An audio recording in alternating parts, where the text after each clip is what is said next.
మనకి long Covid చాలా మంది చూసారు. కోవిడ్ తర్వాత కూడా కొన్నేళ్ల పాటు ఇతర సింప్టమ్స్‌తో మరణించిన వాళ్ళ సంఖ్య అంటే ఫర్ ఎగ్జాంపుల్ హార్ట్ అటాక్స్‌తో స్ట్రోక్ మరణించారు చాలా గాని మంది. ఇంకా కూడా చూస్తున్నాం సార్ అది.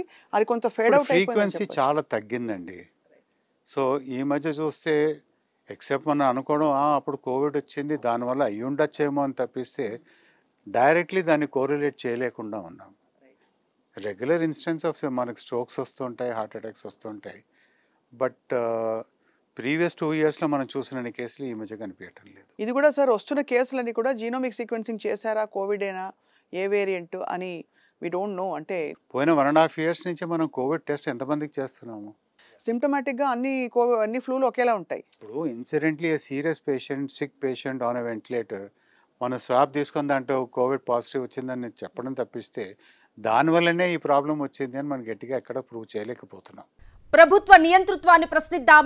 సాక్షి టీవీపై జరుగుతోన్న దమనకాండను అడ్డుకుందాం. తెలుగువారి మనస్సాక్షి సాక్షి టీవీ. సాక్షి టీవీ ప్రసారాల కోసం వెంటనే మీ లోకల్ ఆపరేటర్ని సంప్రదించండి.